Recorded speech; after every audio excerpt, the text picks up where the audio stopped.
If Bambu isn't adequately locking down their own cloud infrastructure, that's on Bambu, not the user that found an accidental exploit.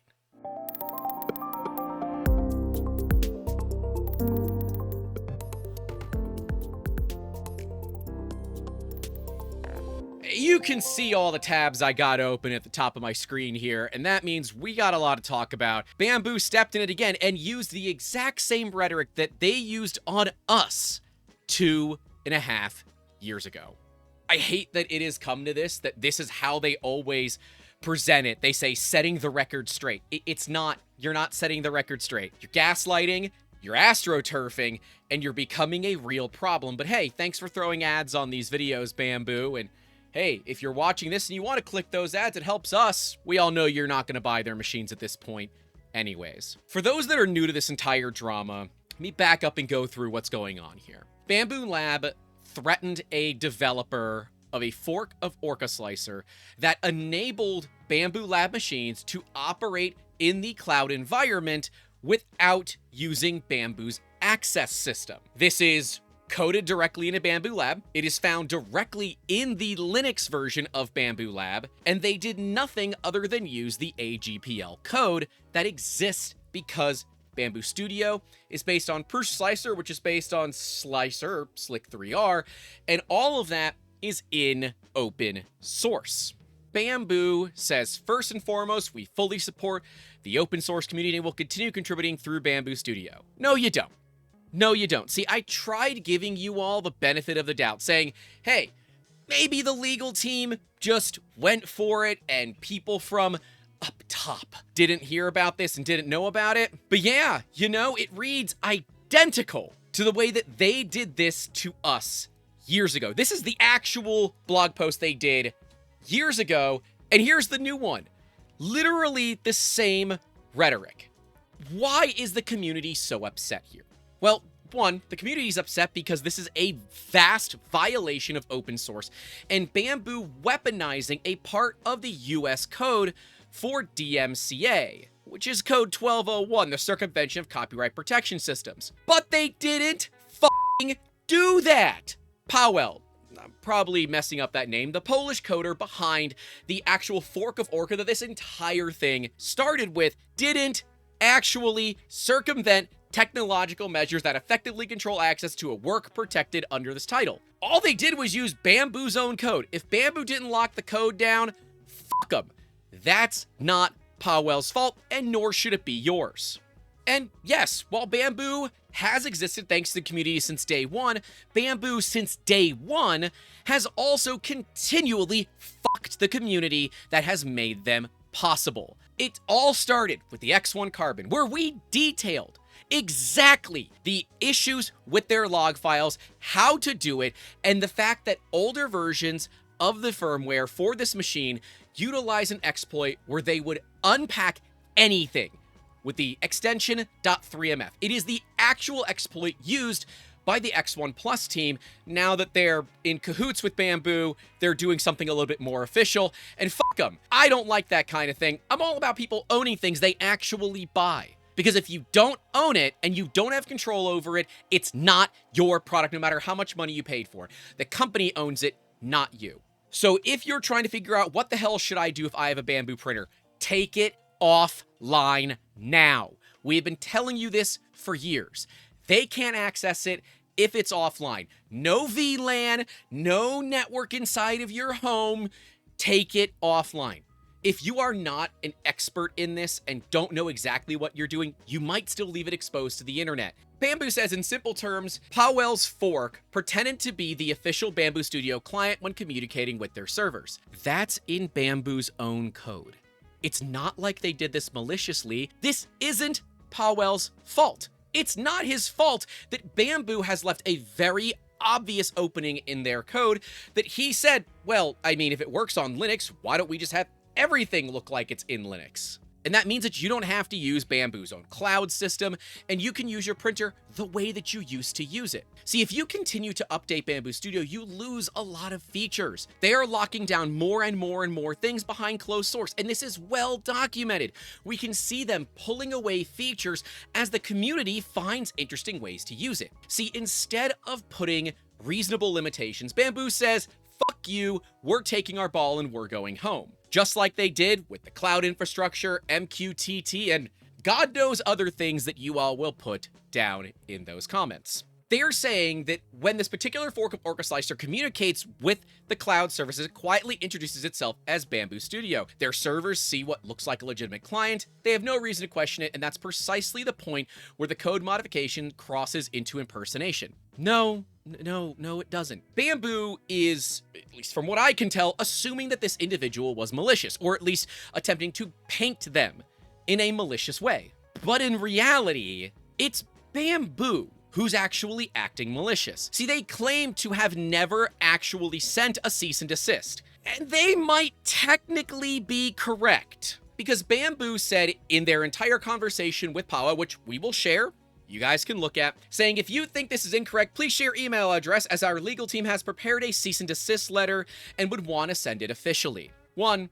C&Ds don't come via email. That's ridiculous. You send them via registered mail so that you have a guarantee that it got delivered. That is a thinly veiled threat. It's not even a thinly veiled threat. It's a threat to someone who is using an open source part of your software against your company.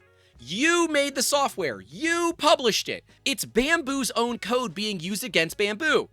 It's like they're smashing their head against the wall and they're wondering who is actually pushing their head. It's your own muscles, guys. You're doing it to yourself. Louis Rossman, the man who just really loves to piss on companies that abuse open source like this. The man who has litigated and won many cases around this exact style of problem. He has helped make real law reform in this country because he actually gives a shit. We have Leonard French here, who does a phenomenal video on this from the perspective of a copyright attorney, an actual attorney. And then you got my buddy Jeff Geerling over here basically saying the same thing. And then Gamers Nexus, Steve, who has zero chill. Mr. Burke here titles it appropriately. Fuck you, Bambu Lab, Orca Slicer Bambu Lab download with permission. With permission of Pawel, Orca Slicer, Bambu Lab software dev, we are rehosting the slicer. Go ahead, Bambu, sue us. Gamers Nexus just got into the game of 3D printing. They just got a Bambu 3D printer. And we'd actually reached out to Gamers Nexus, Rossman, and a few others when the Bambu A1 fire hazard issue started. It looks like there might be some more interest in this now. And so, with the combination of Gamers Nexus and Fulu, aka Louis Rossman, you can go download this fork. Hell, clone it to your own GitHub repo. At some point, they can't sue us all. They can certainly try, but they're already currently being sued by Stratasys for patent infringement, and that case is still ongoing. And if you do want to hear more of that from an actual attorney, we interviewed one all about this. Card to it so you guys can take a watch. We said this in the beginning of the last episode of PrintFixFriday, which we'll card to so you guys can watch, that we don't actually feel that Bambu was being malicious. We just feel that they're kind of stupid. Well, their replies to this are a little more insidious than we would like, but they're being malicious in a way that makes them look like the victim rather than the perpetrator. And when you look at their entire back and forth with Pawel, he is being nothing but forthcoming with them. Very professional, very honest, and they just keep flexing their muscles of it's against our TOS and we're gonna send lawyers, and if you don't take it down, we're gonna send you a cease and desist. Like, that's a digital cease and desist threatening a cease and desist. 1201 is a bit of a problem because it does carry some serious potential fines and imprisonment. But see, there's a very specific key factor of 1201 that matters a ton. Willfully and for the purposes of commercial advantage or private financial gain. Pawel isn't doing that. A solo coder who is not referencing their company whatsoever has no way of making financial gain from this because oh yeah, it's an open source, so this potential fine of not more than $500,000 and in prison for not more than 5 years doesn't actually apply to them. And interestingly, we see here in 1203, this is for civil remedies, where courts do have some ability to get involved with this, but Bambu has to be able to prove actual damages. There aren't actual damages here, unless you consider whatever data they're allegedly collecting to be damages. You guys will have to prove in court your financial losses associated with this program, and I doubt you will ever be able to. You are the reason we are in this amazing renaissance era that we are for 3D printing, and there is no discounting that whatsoever. But that is where your value to this community starts and stops. See, if we go further to the statutory damages, which is where money is made. Money is not made in actual damages, it's made in statutory damages. It is a sum of not less than 200, but no more than 2,500 per act of circumvention, device, product, component, offer, or performance of service as the court considers just. It's one piece of code, maximum 2,500 bucks. But the big key factor here with 1201 and the proceedings with 1201, from my non-legal opinion, is that they have to be deliberate, they have to be malicious, and they must use it for personal or commercial financial gain, of which none of this is. See, if Bambu really wants to protect what they're doing, they should have never copied and cloned things from Orca Slicer, got caught for doing it, claimed they weren't doing it, got caught again doing it, proven by Prusa that they were actually violating the AGPL code, and then finally said, oh, okay, I guess you're right.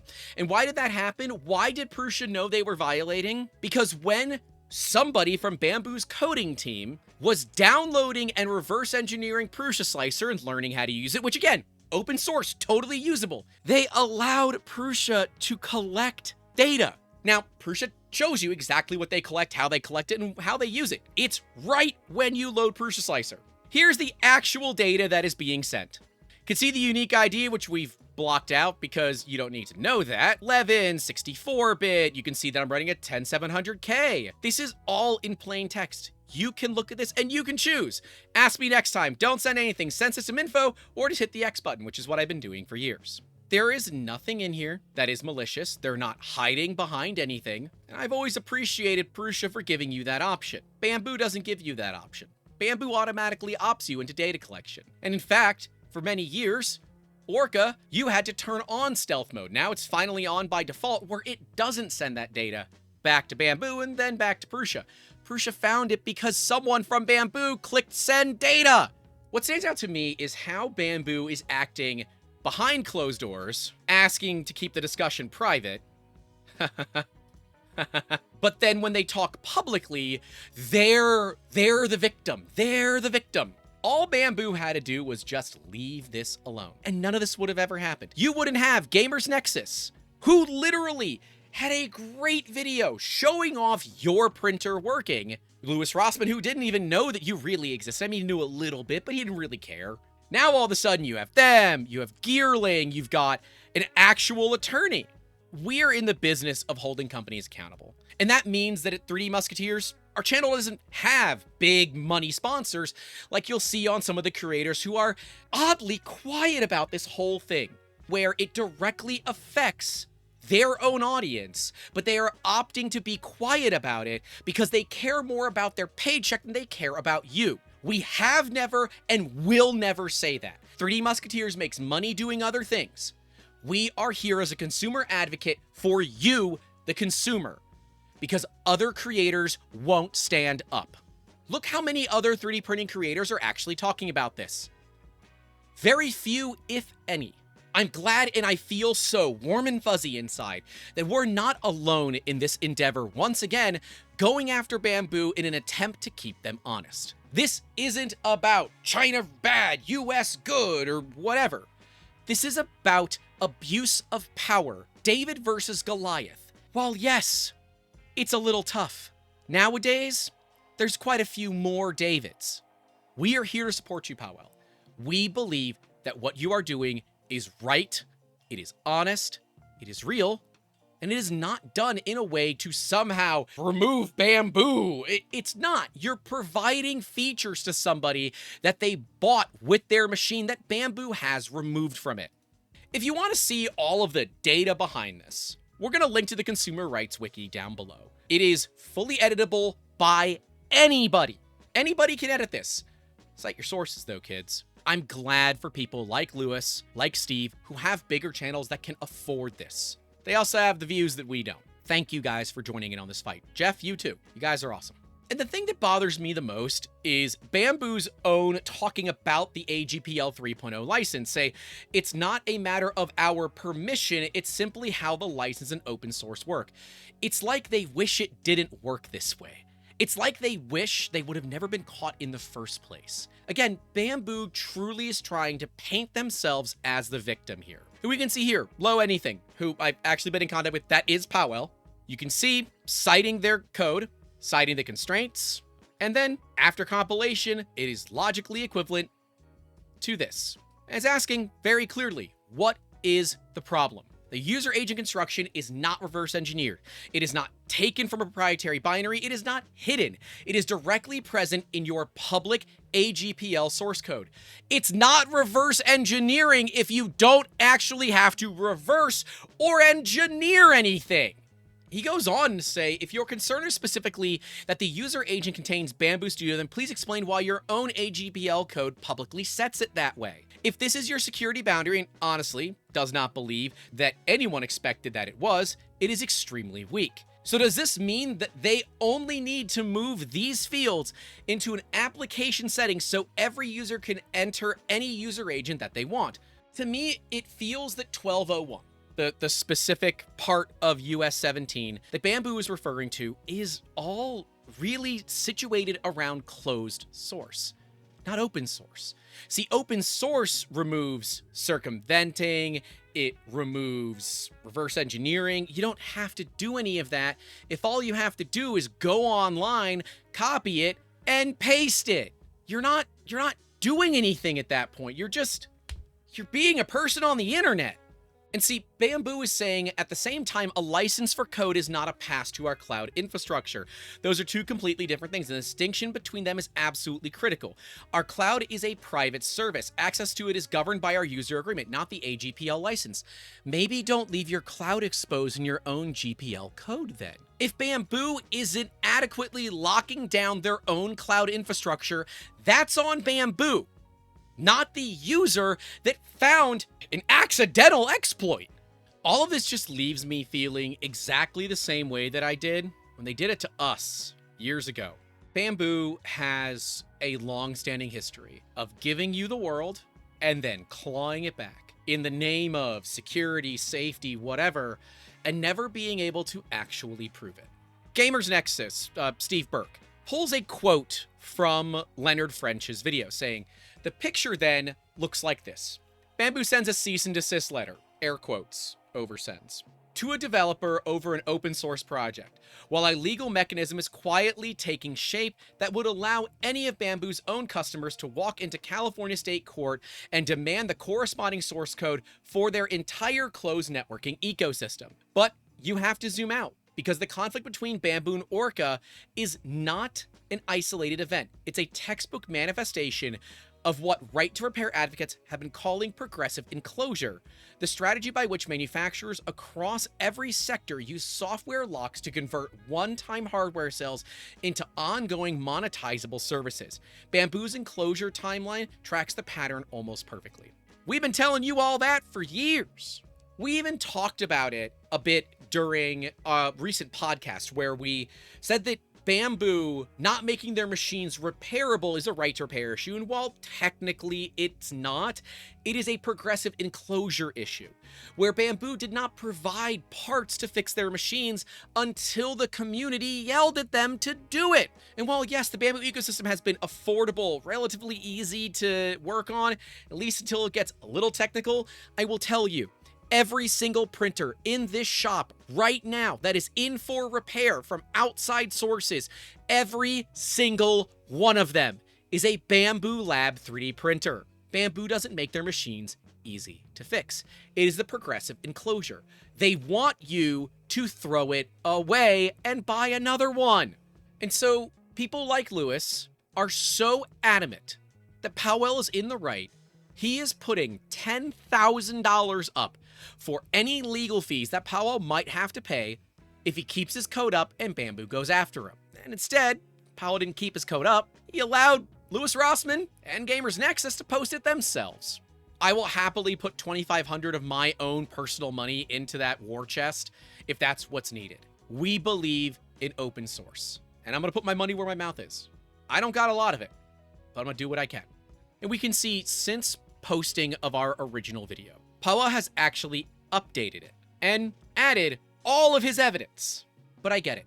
I get why Pawel removed it. It's hard to be the David against a Goliath, especially when the Goliath is the largest 3D printer manufacturer on the planet. 1201 needs revision. A lot of the US code needs revision, to be clear. Talk about the law, because it enables companies like Bambu to go after small fish. Small fish who, like Pawel did, will simply roll over and give them what they want to avoid court. Doesn't matter if you win or lose. You know who always wins? The lawyers. I believe that 1201 can be rewritten in a way that works, but it's very clear to me. 17 US Code 1201, the circumvention of copyright protection systems, is clearly written by people that don't understand any of this, because a lot of it has to do with VHS and Betamax. How many of you out there don't even know what those are? Maybe don't tell me I don't want to feel that old. They're smearing the good name of this developer by means of using their massive marketing funnel. I hate to say it, if it wasn't for people like Jeff Geerling, Gamers Nexus, Steve Burke, Louis Rossman, and Leonard French, they'd probably get away with it. And they still might. It requires us as the community to hold them accountable. Bambu has proven time and time again that they refuse to be held accountable for their own actions. They refuse to be held accountable when they ship products that are literal fucking fire hazards, allegedly. They refuse to say, you know what, you're right, we were wrong, and we're going to fix it. They'd rather drag the people that brought this to the attention of the masses through the mud in a means to discredit them. And unfortunately, those that do enjoy the taste of boot leather are continually siding with Bambu. But I hedge if you've made it this far in this video, you're not one of those people. So if you like keeping companies accountable, specifically in the 3D printing and 3D scanning industry, that's the industries that we operate in right now, make sure to leave a like and get subscribed. These videos aren't traditionally what we do here on PrintFix Friday. We want to help you get your printers back to printing with purpose. But I believe it is important from time to time to jump in and have a little consumer advocacy. We've talked about Creality's problems, talked about Cheaty's problems. Hell, I've even talked about Prush's problems. We don't care. If a company wants to blacklist us because we're showing the truth behind what they're actually saying, we don't want to be a part of it either. Bambu has built a system that was originally developed upon the shoulders of open source, the giants that have enabled this industry to be where it is today. They realized they could make a lot of money by closing it down. So they've slowly closed the doors. If Bambu gets away with this, what's next? Bambu Connect, a software that doesn't need to exist, because Bambu says that you must run another piece of software if you want to use the wireless sending features of their machines without using their cloud. It's not necessary, and forks like Pawel's enable that. We have links to all of that in the description down below, so if you want to be able to get your machines back, you can. Be careful about updates. If you're not positive if an update is good or not, just skip it for now. Come back to it later. Use Orca when you can. Orca's just better. It's just better than Bambu Studio, and quite frankly, it's better than the current 2.9.5 beta 2 or whatever they're calling it of Orca Slicer. Orca Slicer 3.0 is going to be changing some of that, but right now, Orca is the king of slicers. And I highly recommend Prusa, Bambu, whomever, make me wrong about that. Because when competition exists, consumers win.